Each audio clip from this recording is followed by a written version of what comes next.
Hey everyone, Treantmonk here.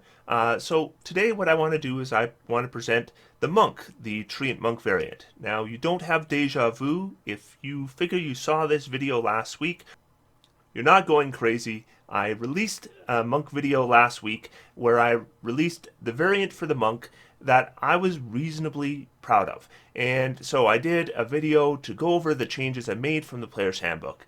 And I got a lot of feedback on that, which is largely the feedback I expected. Whenever I release these, I expect at least some people are going to like it, and they're going to tell me so, and they did. And I expect some people are going to not like it, because maybe they didn't think the Monk needed a boost in power, or maybe they figured that the Monk did need a boost in power, but they had their own vision of what that would be, and mine didn't match their vision. So some people didn't like it, and that was not unexpected. Here's what was unexpected. I had a lot of people who said they did like this Monk, but they had specific criticisms about some of the things I had done, because they thought, you've changed unarmored defense. I like the fact that you're boosting the defense of the Monk, but I see issues with potential multi-class abuse here, or I see issues with the way this scales, or I have issues with the way this affects the tactics of using defense. Or I don't understand how this whole bark skin thing works, because this is something that came up a lot. I included some language that came from the bark skin spell, where it says your armor class cannot be less than. And I should have foreseen this, because the bark skin is a fairly unique spell. The mechanics behind it are also fairly unique, and a lot of people didn't understand how that worked. And so they started to see things like how this could be combined with something like Blade Singer to get really great armor classes. And I was explaining over and over again how the bark skin spell worked, and then the more I thought about it, the less I was happy with that. And this happened with other things too, like the standing still ability, like with the deflect missiles ability, with the 4 elements monk, that there were issues where people were making criticisms, and when I saw those criticisms, I either thought, I've created more problems than I'm solving, or I like the solutions they're suggesting more than what I did. And so the version I did, I became less and less proud of. And so I've been told that if you want to build a YouTube channel, the last thing you want to do is delete videos that are still getting views. And that video is still getting views, but you know what? I don't want 2 Monk videos here. I just want one. It prevents confusion, and I want one that I'm proud of. So this is it. So this is the Monk, the Treantmonk variant. And why are we doing a variant for the Monk? Because when I envision a Monk, when I envision what I want to play with a Monk, I'm thinking about not so much fantasy fiction. I'm thinking more about movies or TV or anime, things where we're seeing kung fu or karate or martial arts, and we have a protagonist. They tend to be able to move like lightning. They tend to be able to do a flurry of blows. The ninja who gets surrounded by the archers and they all fire and he deflects all the arrows and catches them. These are the things I wanted to include with the Monk. I think the Monk was largely created with those things in mind, but I don't think it did it effectively. So I wanted to do it in a way I thought was more effectively, while still remaining balanced against the other classes. So with that said, what I want to do here is go over my variant of the Monk. I want to go over the differences that you're going to see from the player's handbook version of the Monk. I also want to highlight changes I've made from the variant I presented last week. So let's get started.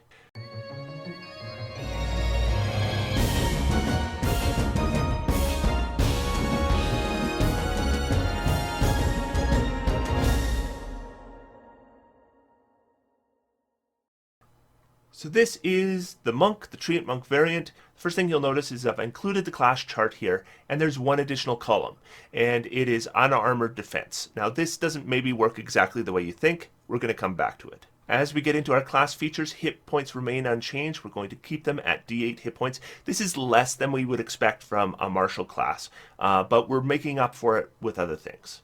We get no armor proficiency, but I have changed weapon proficiency. So you get simple weapons and short swords as you did in the player's handbook, but I've included improvised weapons. And the reason I've done this is because I've just seen in so many movies where the protagonist uses improvised weapons all the time as part of their martial arts. I especially see it with Jackie Chan. He does that a lot. But I've seen it in other martial arts movies as well. I think it's really important to the flavor of that kind of cinematic martial arts. So I felt it needed to be included with the monk. Then our tool proficiencies are unchanged. Our saving throw proficiencies have changed. So my reasoning for this is, in the player's handbook, we have all the classes follow a simple rule, where they get one common saving throw and then one uncommon saving throw. The common saving throws are dexterity, constitution, and wisdom, and the uncommon saving throws are strength, intelligence, and charisma. So the player's handbook monk follows this rule. They get strength and dexterity. So strength is the uncommon, dexterity is the common one. What that means is that the monk's primary ability of wisdom is something they're not proficient in. Instead, they're proficient in strength, which isn't necessarily the first thing I would associate with the monk. So I really felt like those proficiencies should be wisdom and dexterity. That, of course, makes the monk better at saving throws than any other class starting at level 1. And I had to think about how big a problem is this? Is this something that could be abusable? Well, I think if you put it on other classes, it could be. The reason is because you could take something like the Resilient feat, which would normally be able to allow you to get 2 of the 3 common saving throw proficiencies, but not all 3. But this monk technically could do that. On the other hand, though, this monk is going to get proficiency in all saving throws at level 14. That's the same as the Player's Handbook monk. Player's Handbook monk also gets proficiency in all saving throws. So getting Resilient isn't really bending the rules that much. If you want to spend Resilient to get those 3 saves earlier, then you can do so. That's a pretty expensive cost, but eventually the monk is going to get proficiency in all those saves anyways. We're making the monk a little bit better at saving throws at level 1. They're going to become a lot better at saving throws at level 14, and it just becomes a more graduated thing than all at once. Skills I kept the same. You choose 2 from acrobatics, athletics, history, insight, religion, and stealth. I had a comment from somebody who said they would love to see additional skills in there because monks can come from different backgrounds. But you get a background, so just go ahead and take a background and take the skills that fit that background. We're going to keep the skills the same as the Player's Handbook. Equipment, we're going to keep the same as the Player's Handbook. Unarmored defense changes from the Player's Handbook. It also changes significantly from the version I presented last week. So I want to keep the monks a little bit different here. I don't just want them to be like another fighter in armor. So what I've done is I've combined the unarmored defense that you see in the Player's Handbook, and I've included an additional mechanic. So beginning at first level, while you are wearing no armor and not wearing a shield, your armor class equals 10 plus your dexterity modifier plus your wisdom modifier. This is exactly the same as the Player's Handbook. What I have changed is, when another creature hits you with a melee attack, while you are wielding a monk weapon or no weapon at all, you can use your reaction to add a +1 bonus to your AC for the attack, potentially causing the attack to miss you. This bonus increases with your monk levels as shown in the unarmored defense column of the monk table. So going back up to our class chart, you'll see the unarmored defense starts at +1 at level 1, and it goes up to +7 at level 20.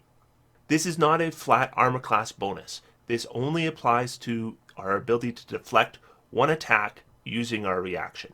And this monk is going to have to make decisions with their reaction. So this isn't necessarily even something they can do every turn. And if they are attacked several times, it would only be effective against one such attack. So what I think this does is it gives that monk that little bit of a boost on armor class they needed at level 1. It gives them a more significant boost to defense at higher levels, but at higher levels you're attacked more often. So it's really just a more significant boost against a single attack. And it's going to give the monk a different feel than the defense of other martial characters. Now, martial arts largely stays the same as the Player's Handbook. It's almost identical. The only thing that I've changed is now we're going to include improvised weapons as a monk weapon. So if we're using improvised weapons, we can use the martial arts table to determine damage, and we can use our martial arts in combination with using an improvised weapon. Now, the one restriction here is that the improvised weapon can't have the two-handed or heavy property. This remains the same as with other monk weapons. And normally, of course, an improvised weapon has no properties. It's an improvised weapon. But in the Player's Handbook, it does say that if an improvised weapon resembles another weapon, it gains the properties of those weapons, or the DM can assign the properties of those weapons. So if those weapons have the two-handed or heavy property, then you can't use it in combination with martial arts. That brings us to Key. Key is the same as the Player's Handbook. You're going to get 2 points at level 2, and then you get 1 per level. So at 20th level, you have 20 key points. As with the Player's Handbook, your saving throw is based on your wisdom. 8 plus your proficiency bonus plus your wisdom modifier. When you take a short or long rest, you can recover your ki points the same way that you do in the player's handbook. But the ways you can spend ki change a lot. So the first one is Flurry of Blows.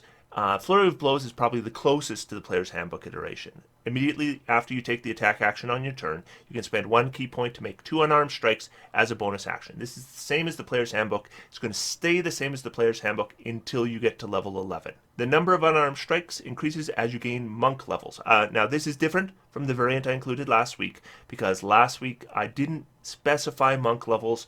That was an oversight. I should have included monk levels. That certainly was the intent. So now I've just included it in there. These are only if you increase your monk level. At 11th level, you get 3 unarmed strikes. 20th level, you get 4 unarmed strikes. So why this change? Well, the change is because the fighter is getting additional attacks at level 11 and level 20. And so what we end up with is a fighter who doesn't use resources, who doesn't use action surge, doing more attacks in a round than a monk using Flurry of Blows and using up resources, which is ridiculous. Nothing should be faster than the monk using Flurry of Blows. So we've scaled our Flurry of Blows, so now we're doing more attacks. Now, those who think that this means that the monk is going to be a better offensive character than the fighter, just let me assure you that more attacks does not mean more offense overall. The fighter is still going to be using more magical weapons, which is going to increase their chance to hit.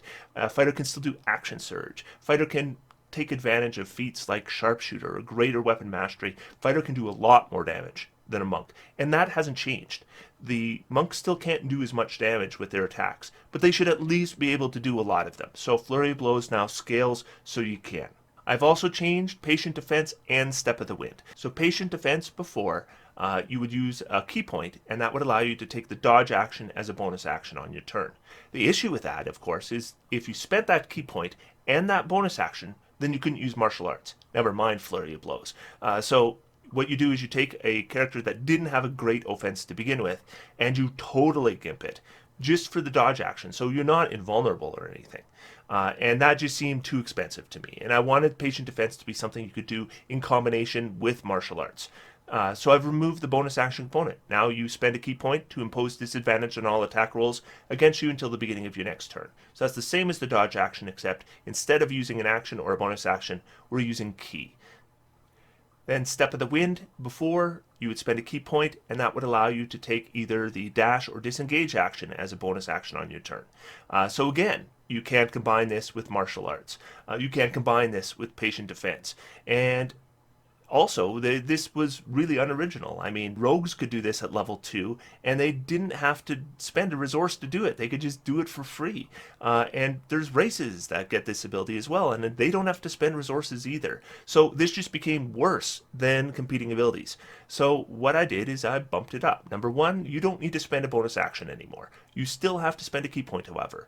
So when you spend the ki point to move like the wind, your speed is doubled until the end of your turn, your movement does not provoke attacks of opportunity, and you have advantage on any dexterity acrobatics checks, and your jump distance is doubled. So when you spend that ki point for your turn, you really have Step of the Wind.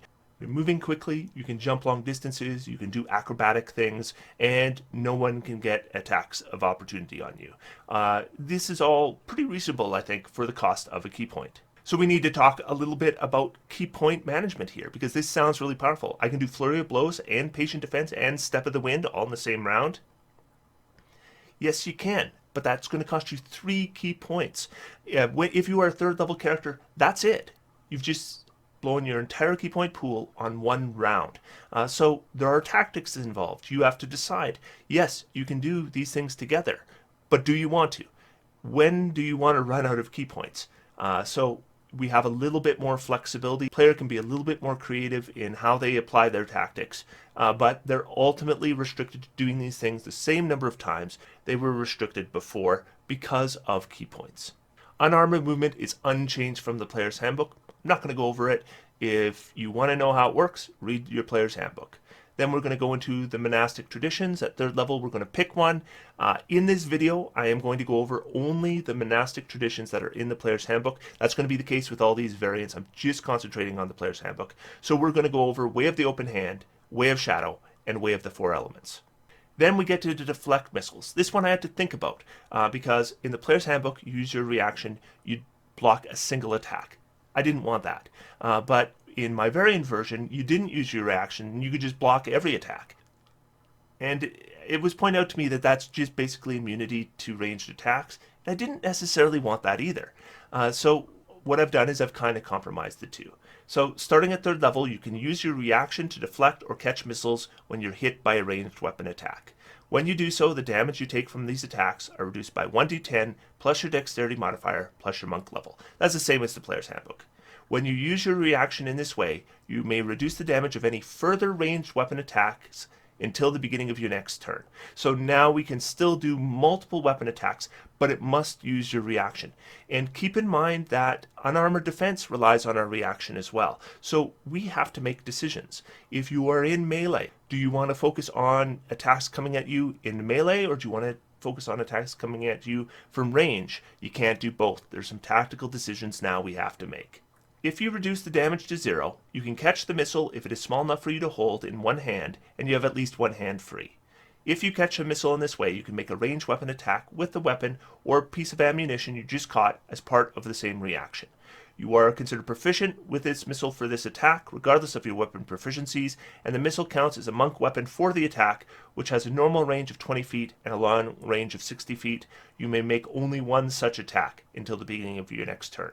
So, as part of that reaction, we can grab a missile, we can throw it back. Doesn't require a key, but we are limited to 1 per round.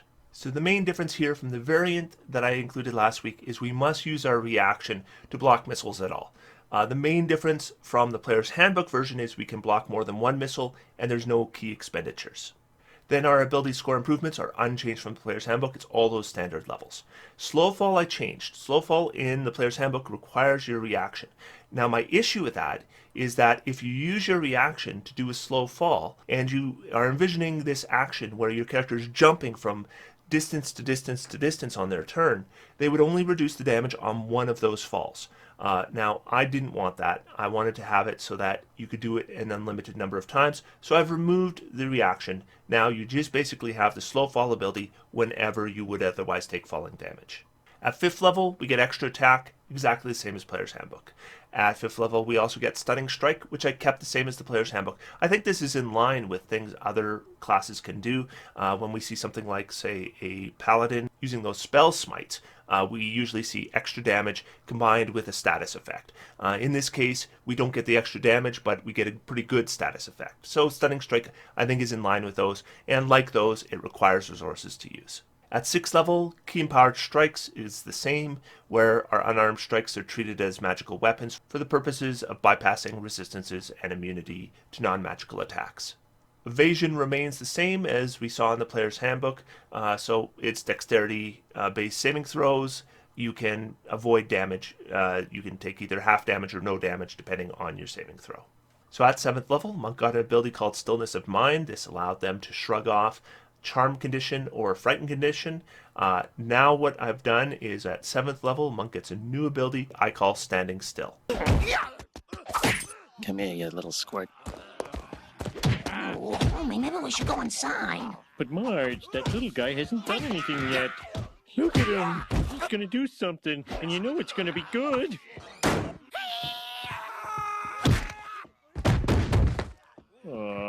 So the idea here is that on round 1, the monk is focusing their key power, and then they release it in this flurry of action.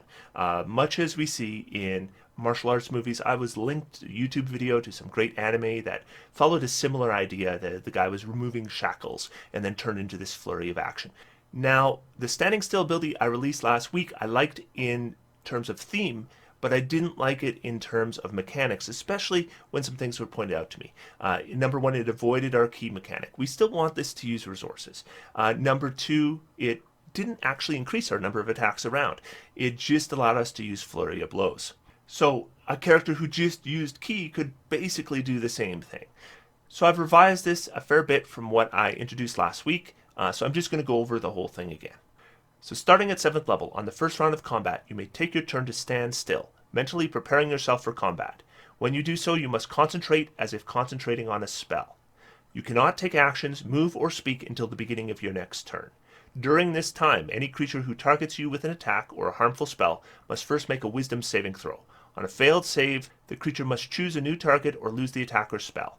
Standing still does not protect you from area of effects, such as the explosion of a fireball. At the beginning of your next turn, the effect ends. You regain up to 2 plus your wisdom modifier expended key points, and you may act normally. For the next minute, or until you lose concentration, you may attack 3 times instead of twice when you take the attack action on your turn. Furthermore, whenever a melee weapon attack against you misses, you may use your reaction to make an unarmored strike against the attacker. If this attack hits in addition to dealing damage, the target must make a dexterity saving throw. If the saving throw fails, you may disarm the held weapon that made the attack. You may choose to grab the weapon yourself or have it land anywhere within 10 feet of the attacker. Once you use standing still, you may not use it again until you complete a short or long rest. So I've made a lot of changes here. The first one is this now requires concentration. Concentration can be broken. If you take damage and you fail your saving throw, then you are going to lose the standing still ability. The other thing I've done is, before what it did is it allowed you to use flurry of blows for free. Now I'm just adding an additional attack.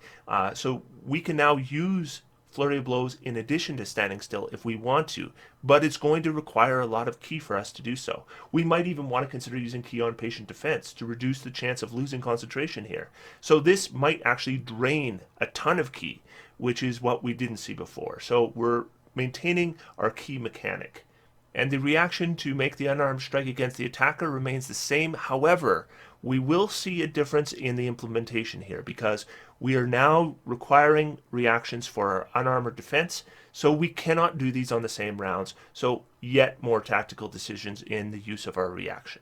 There were issues that standing still didn't combine with the capstone, now it does. There were issues that standing still removed the need to use ki on your turn, now it does. There were concerns with abuse in terms of the duration of this, the amount of times it can be used. All those things now have been addressed. And what I have here now is something I'm much more proud of than what I presented last week. Now, to those who say it's too powerful, I have a mental exercise for you. Next time you're role-playing, pick a random combat, preferably a fairly important combat, and pick a PC, just a random PC. Now, on their first turn, assume they did nothing instead of whatever they did. How much of an impact is that going to have on the combat? It's going to be significant. Giving up your first round in a combat is a significant expenditure, and it changes the tactics of the combat more than missing any other turn on the round. There's a reason why I limit this to on the first round of combat, because I don't want you to be able to go halfway through a combat and then use it, because it's not as big a resource cost as giving up your first round of action. So this is a powerful ability, but the resource cost is high, and it's risky, because now it requires your concentration, and now it's limited because it has a 1-minute duration, and now you have a limit in how often you can use it. You can use it once per short or long rest. And it's no longer just adding flurry of blows, it's adding an extra attack around, so you don't have to use flurry of blows with this, but you could choose to if you want to spend the key points. And so that gives the monk that option for that real explosion of action that some people were looking for, but the resource cost of that is going to be very high. Just be prepared to run out of ki very quickly. Our 10th level ability is unchanged. Mastery of ki makes us immune to disease and poison. Now, in my original variant, I had not changed Tongue of the Sun and Moon, which allows the monk to communicate in any language. It was pointed out to me that there's not a lot of examples of this in fiction where we see martial arts fiction, and I have to agree, I couldn't think of anything. And what I wanted to do is maybe create something that didn't just boost our combat ability, but fit more with the way I envision a monk. So what I've done is I've changed the 13th level ability to Agile Athletics. Starting at 13th level, you can use your speed and agility to fuel feats of strength. You may use your dexterity modifier in place of your strength modifier whenever a strength ability check is called for. This includes things like climbing and jumping. It also includes things like grappling. So now the monk can do some things that we would expect monks and martial arts masters to be able to do that they couldn't do before. Because a monk generally is not going to have a good strength score. 14th level ability remains the same. We get proficiency in all saving throws. Keep in mind, of course, because we gave 2 good saving throws at level 1, this isn't as big a boost as it was in the Player's Handbook version, but it's still pretty significant. Getting proficiency in all saving throws is very nice. 15th level I did keep the same, that we don't suffer the fragility of old age and we no longer need food or water. This is what we tend to see with the Master in these movies. The old guy who seems to function like he was a young man. We see this over and over and over again. Although it's not a powerful ability, not something that's going to come up in gameplay very much, I definitely felt we couldn't remove that. 18th level ability of Empty Body, I've kept the same as well. This allows the monk limited invisibility or the ability to do the astral projection spell. Both these abilities are super expensive, but useful, and I still felt thematic for a monk. And finally, our capstone, and I'm just going to say this right off. When I'm doing these videos and I'm going over classes, if you're going to go 20 levels in one class, I think you deserve something to look forward to. We have lots of classes, this one included, where the 20th level ability doesn't match up to other abilities that we see at earlier levels. So then 20th level is a bit of a letdown. It shouldn't be. You just went 20 levels in a single class. You didn't multi-class. You've gone the full length. We want something dramatic at level 20. So if you think that these capstones are overpowered, they are. But they're all going to be overpowered in the Treantmonk variant. If you're going to use one and you use them all, you're going to find that these capstones are all really good. 20th level characters should be. They should get something to look forward to. It should be exciting. I mean, you've got an entire campaign. Presumably, when you get to 20th level, you're almost at the end. This is when we want a significant boost, something that feels good to a player. This is satisfying. So we are going to include that for the monk as well. Perfect Self at 20th level. When you roll for initiative, you regain all expended key points. If you start your turn with no key points, you regain 1 key point. So we are really boosting up the pool of key for the monk. Now, that doesn't mean we still can't run out. We absolutely can run out. Remember, we can do our Flurry of Blows and our Stunning Strikes and our Patient Defenses and our Step of the Winds all in the same round. And if we have a 20th level monk doing Flurry of Blows, then that's 4 attacks in a round, plus the regular 2 attacks in a round. If they do 6 Stunning Strikes, they could be out of key within a round or 2. But even then, now they're going to be able to at least use 1 key per round. So it's not an unlimited resource of key, but boy, it's a lot more than they had before. That brings us to our monastic traditions, and we're going to start with the Way of the Open Hand. This is the one I actually changed the least. Way of the Open Hand overall, once we have the Treantmonk variant for monk, I think the Way of the Open Hand worked fine, but there were a couple things that needed a little bit of revision in my opinion. But the open hand technique, I kept the same. I think that's a really nice ability. It's kind of defining for the open hand monk, and I don't think it requires any changes at all.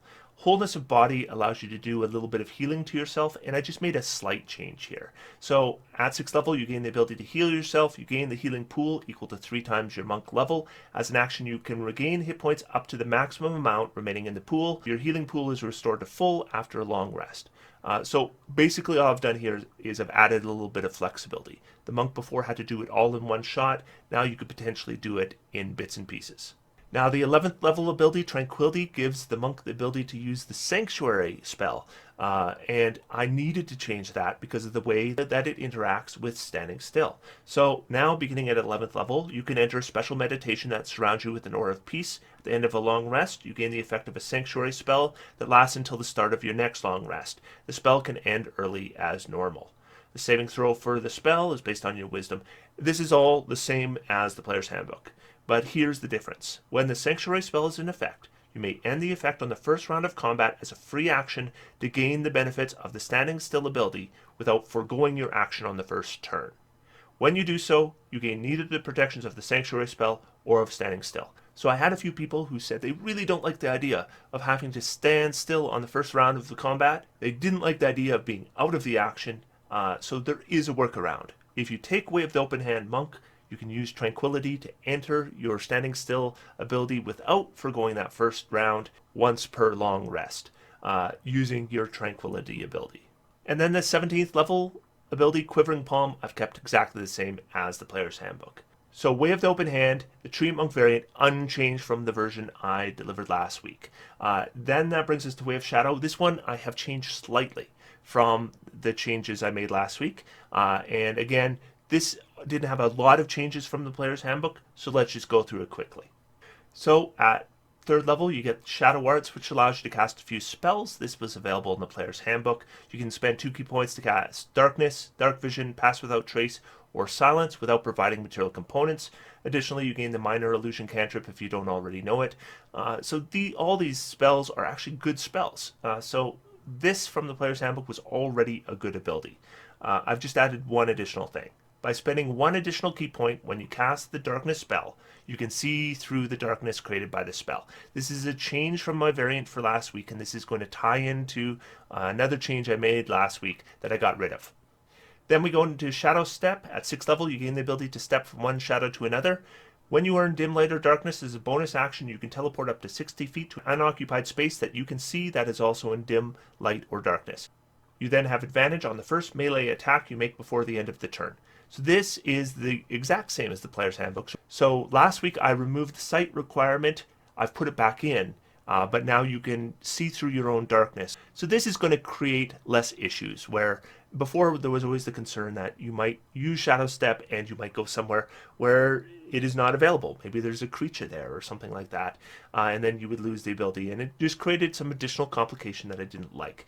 But by spending an additional key point, you can see through your own darkness. Now you can Shadow Step within your own darkness, which you couldn't do in the player's handbook version, which was silly. So now you can, but it's going to require you some key. The 11th level ability, Cloaks of Shadows, remains the same. When you're in an area of dim light or darkness, you can use your action to become invisible. You remain invisible until you make an attack, cast a spell, or an area of bright light. This is a really good ability. It's from the player's handbook. I didn't change it at all. One of the things that's really nice about this is there's no duration or concentration on this. When we cast an invisibility spell, there's both those things. But now the Shadow Monk can do an invisibility that is essentially indefinite in duration, which is quite nice. Then they get Opportunist at 17th level. This one I have changed from the player's handbook version. It remains the same as the version I presented last week. At 17th level, you can exploit a creature's momentary distraction when it is hit by an attack. Whenever a creature within 5 feet of you is hit by an attack made by a creature other than you, you can use your reaction to make a melee attack against that creature. That remains the same as the player's handbook version. If the attack hits, you may use your Shadow Step ability immediately if you are in dim light or darkness without expending a bonus action. And that is the addition I made to that. So what it does is it allows that ninja-like thing where you get in, you strike, and you immediately get out. So for both those subclasses, I didn't make a huge amount of changes. And Wave the Open Hand remains the same as I presented it last week. And Wave Shadow just has that one slight change. But Wave the Four Elements Monk, I had to go at this one again. So let's talk about the Way of the Four Elements Monk. And this is going to be way different from what you see in the player's handbook. It's also going to be significantly different than what I presented last week. The best piece of advice I had on the Way of the Four Elements Monk since last week was somebody mentioned, but I want to feel like a monk. I want to be able to do spells, but I also want to do martial arts. Isn't there a way we can combine those? And what I had done is I had boosted the abilities of the Way of the Four Elements Monk so that I felt they were balanced against other classes, but I hadn't done that. I hadn't had you still feel like a monk. You were just going to feel like a caster who could do lots of damage, or a monk, one or the other. And this idea of combining it I thought was brilliant. And so I have put this in, and I had to need to do it in a way that I felt would still keep it balanced. So we're going to begin with Disciple of Elements, which is the same as the player's handbook. We're going to get the Elemental Attunement discipline for free, and then we're going to pick some additional disciplines, and we get more with additional levels. And like with the original, whenever we get a new one, we can change one of our old ones as well. Then we get to casting elemental spells. This is a significant change from the player's handbook. It's also a significant change than what I presented last week. This is entirely new. So casting an elemental spells. Some elemental disciplines allow you to cast spells. See Chapter 10 for the general rules on spellcasting. To cast one of these spells, you use its casting time and other rules, but you don't need to provide material components for it. If you cast a spell that provides an enhanced effect at a higher level, the spell level is increased to 1/2 your proficiency bonus, round down, maximum level 3. So this is a big change from what I presented last week. Last week, the spells would scale automatically with your level up to half your monk level. And what it did is it made low-level spells far more effective. So if you used your action to cast a spell, it would be at least as good as if you had used your action to do attacks plus martial arts. So I have totally gimped that. Now you technically do scale with level, but it's very slow and it's to a low maximum. So that Burning Hand spell you can cast is eventually going to be a 3rd level Burning Hand spell, but that's still not very powerful. And the reason I did this is so that we could combine it with martial arts without it being broken. Now, another problem with the Player's Handbook version is scaling spells is ridiculously expensive. And being able to scale a Burning Hand spell from 1st to 2nd level isn't that big a deal. So I wanted to take the key requirements out from that. And I've kept that. There's still no key cost to increasing the spell level when a spell scales. It just doesn't scale as much as it did in my previous version. But here's the huge change. When you use your action to cast a spell, or to control a spell you have already cast, you may use martial arts or flurry of blows as if you had taken the attack action.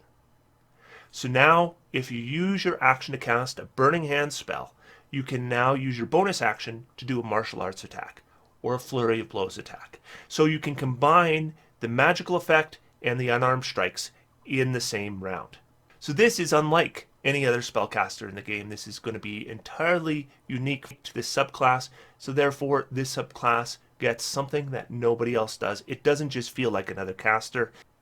It feels like a monk who includes spells as part of their martial arts. So then we get into our elemental disciplines. Most of them are different from the Player's Handbook versions, and some of them are different from the variants I presented last week. So the elemental attunement is the same as the Player's Handbook. That's fine. It's just like a prestidigitation for monks. That kind of gives you the flavor of using elements. So we're going to keep that one exactly the same. It's free anyways. Fangs of the Fire Snake I needed to change. It was pointed out to me that if we got enough attacks around with the variant I presented last week, it could result in too much damage. And then I just changed Standing Still for this week so we could do even more attacks in a round. So I had to change Flames of the Fire Snake. I couldn't keep it the way I presented it last week. And so I think I've come up with a solution that works reasonably well without draining all your ki every round, which is the problem with the initial version. So when you use your attack action on your turn, you can spend 1 ki point to cause tendrils of flame to stretch out from your fists and feet. Your reach with your unarmed strikes increases by 10 feet for the rest of your turn. A hit with such an attack deals fire damage instead of bludgeoning damage. Until the beginning of your next turn, flames race across your body. You are immune to fire damage, and any creature that moves within 5 feet of you for the first time on its turn, or begins its turn there, takes 1d10 fire damage. So we can do the additional fire damage, but now instead of being based on our attacks, it's based on our location and people being close to us. We're also going to add an immunity to fire while we're using this, because we're surrounded in flames, so it makes sense to me that fire isn't going to do damage to us at that time. So we're adding a small defensive element to this, and what we're doing is we're changing the offense a bit so it's less based on the number of attacks we do and more based on our positioning. And I think this works out in a balanced way for this ability.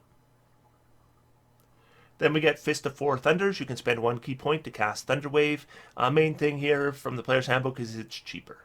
But also keep in mind, we can cast a Thunder Wave and still make a martial arts attack in the same round. So how does that compare in terms of damage? Well, if we did just our regular attack, we would expect to do probably some like a d6 plus 3 damage if we're 3rd level. So that's some like 6.5 points of damage. If we spend a ki point on this, we could expect to do 9 points of damage on average. So our damage increases a little bit at the cost of ki, but we get a little bit of an area of effect as well. Once we get to 5th level, that's going to reduce. Then our regular attacks would do even more damage. So using this really kind of relies now on hitting more than one creature for it to be effective. Of course, this will eventually scale to 3rd level, at which point it would do 48 points of damage, which would be similar to the damage we would do with our regular attack action. So again, we're spending a ki, but we're going to be able to have an area of effect. And of course, Thunder Wave has the additional ability to potentially push back our enemies. Then we have Fist of Unbroken Air. This remains the same as what I presented last week. You can create a blast of compressed air that strikes like a mighty fist. As an action, you can spend 1 key point and choose a creature within 30 feet of you. That creature must make a dexterity saving throw. On a failed save, the creature takes 3d10 bludgeoning damage, plus an extra 1d10 bludgeoning damage for each additional key point you spend, and you can push the creature up to 25 feet away from you and knock it prone. On a successful save, the creature takes half as much damage, and you don't push it or knock it prone. So the main thing here is this costs less key to use in the first place, and we're going to be targeting dexterity instead of a strength saving throw. Then we get Rush of the Gale Spirits. You can spend 2 key points to cast Gust of Wind. At 11th level, targets have disadvantage on their strength saving throws against this spell effect. That's because this spell doesn't scale, so other spells are going to eventually be cast with a higher level spell slot. This one won't. It will always be cast with the 2nd level spell slot. So we're going to create a little bit of a boost at level 11. But the main thing to note here is that a Gust of Wind is a duration spell, requires a concentration, and we use our action each round to use it. So we can now combine this with our martial arts. So you envision it, and now what we're doing is we got a couple enemies. We're blasting one away with a Gust of Wind, and then a couple quick kicks to the other one in the face. Next we have Shape of the Flowing River. As an action, you can spend 1 key point to choose an area of ice or water no larger than 60 feet on a side within 120 feet of you. You can change the water to ice within the area, and vice versa. You can reshape the ice in any manner you choose. You can raise or lower the ice's elevation, create a fill in a trench, erect or flatten a wall, or form a pillar. The extent of any such changes can't exceed half the area's largest dimension. For example, if you effect a 60-foot square, you can create a pillar of up to 30 feet high, raise or lower this square's elevation by up to 30 feet, dig a trench of up to 30 feet deep, and so on. You can't shape the ice to trap or damage a creature in the area. So this is very similar to the Player's Handbook version, but it is significantly better than the Player's Handbook version because the Player's Handbook version is limited to water 30 feet on a side, and that affects, of course, the size of everything they can do within it. So by doubling that to 60 feet, we actually not just increase the area, but make the effects of what we can do within the area twice as good as well. Then we get to Sweeping Cinder Strike. You can spend 1 key point to cast Burning Hands. This is similar to Thunderwave. Does a slight bit more damage, but doesn't have the pushing effect. Then we get Water Whip. It remains the same as the variant I presented last week.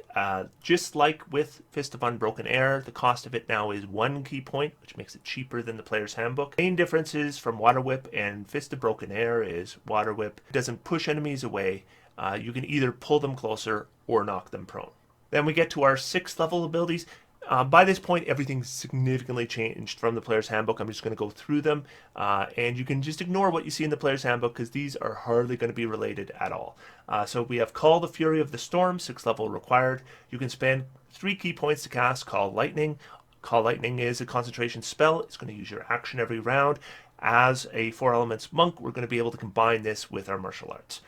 Walk the Wave, 6th level required. You have the benefits of a Water Walk spell. At level 11, you may benefit from either a Water Walk or Water Breathing. Switching effects requires 1 action. These require no key points. This is just a permanent effect.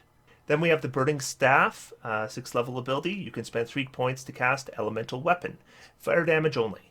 What I've included here in addition to the variant last week is the Monk's Unarmed Strikes are an applicable target when the monk casts this spell. So you can cast the Burning Staff on your own fists so that you can have them burst with flame and do the additional fire damage.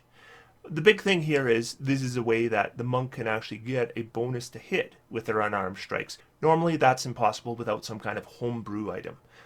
Then we have Join the Earth, 6th level ability. You can spend 3 key points to cast Meld with Stone. You may cast a spell as a ritual requiring no key points. So this is an ability you can use without using your key points. Then we get to our 11th level abilities. So at 11th level we get Call the Deep. You can spend 4 key points to cast Conjure Elemental, water only. So with the Conjure Elemental spell you are targeting either earth, fire, air, or water.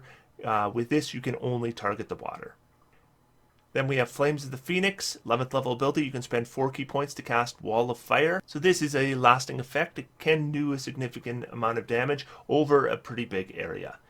Then we have Grippeth Stone, 11th level. You can spend 4 key points to cast Hold Monster. Visually, I would think this is something like the earth coming up and grabbing the enemy and holding them fast. Then we have Poison the Air. This is an 11th level ability. You can spend 4 key points to cast Cloud Kill. And then that brings us to our 17th level abilities. So at 17th level, Breath of Winter, you can spend 6 key points to cast Autoluke's Freezing Sphere. You cannot use this ability again until you complete a long rest. Then we have Everflowing Winds, 17th level required. You can spend 5 key points to cast Windwalk. You can't use this ability again until you complete a long rest. Then we have 17th level, the Searing Sun. You can spend 5 key points to cast Sunbeam. You cannot use this ability again until you complete a long rest. Sunbeam is another lasting ability that uses your action on your round. You're going to be able to combine it with your martial arts. Then we have 17th level, Wave of Rolling Earth. You can spend 5 key points to cast Move Earth. You cannot use this ability again until you complete a long rest. So what we've done here is, number one, we've made the 4 Elements Monk better at casting. It doesn't use all their key points. It's not going to immediately drain their entire key point pool, so they can't do anything else anymore. And we have combined their ability to cast spells with their ability to do martial arts. So although we're not going to be seeing the Way of the 4 Elements Monk doing spell casting the way some other classes can, because we can combine it with martial arts, it still becomes an effective use of our turn. Then with our Way of the Shadows Monk, mainly what we've done is we've improved our abilities to, number one, see in the darkness that we create, and number two, be able to move within that darkness by way of the Shadow Step spell. With the Way of the Open Hand, we haven't done a lot of changes. Mainly, we've created a little bit of flexibility with their own healing, but also they have gained the ability to interact with the standing still in an effective way. But overall with the monk, what we've done is, number one, we've increased their defense, but we've done so in a way that's unique to the monk, because we have reactions that can reduce damage on ranged attacks, or a reaction that can reduce the chance of an attack from hitting. We've also given the monk more flexibility in how they spend their ki. Because they can technically do Flurry of Blows, Patient Defense, Step of the Wind all at the same time, but that's going to use up ki very, very quickly. So the monk is going to have to make some decisions. We've added improvised weapons to what the monk can do. We have given them the standing still ability. This is going to give them the chance to really explode as an offensive powerhouse, but there's a major resource cost to using it, and that resource cost is the first round of a combat. And we've really boosted the capstone. And again, I'm going to be doing this with all the classes. So if you're looking at the capstone of this monk versus the capstone of a class I haven't covered yet, and you're thinking that capstone isn't nearly as good, just wait. I will be going through all the classes, and I'm probably going to be revising every capstone, or at least most of the capstones. So when you're comparing those, compare it to what I did with the Ranger a couple of weeks ago, or the variants that are coming out in the weeks to come. So that is my final version of the monk, the Treantmonk Variant. I hope you like it. The link to the document for this class is in the video description, so you can click that. Feel free to use it. It costs nothing. Feel free to share it. And if you use it, let me know what you think. Let me know how your experiences went with it. And that's it. Until next time, I'm going to sit back, relax, have some fun. D&D is for everyone. Thanks, everyone. And I'll see you next week for the Sorcerer.